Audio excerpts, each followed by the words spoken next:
Another way we can contribute to the oneness, rejecting false stories that are designed to separate us from Jehovah's organization.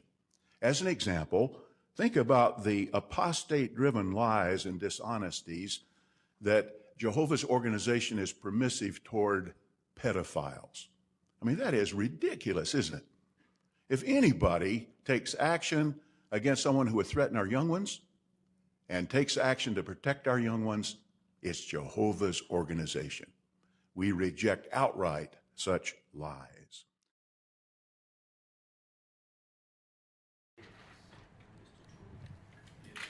Evidence will be put before the Royal Commission that of the 1,006 alleged perpetrators of child sexual abuse identified by the Jehovah's Witness Church since 1950, not one was reported by the Church to secular authorities.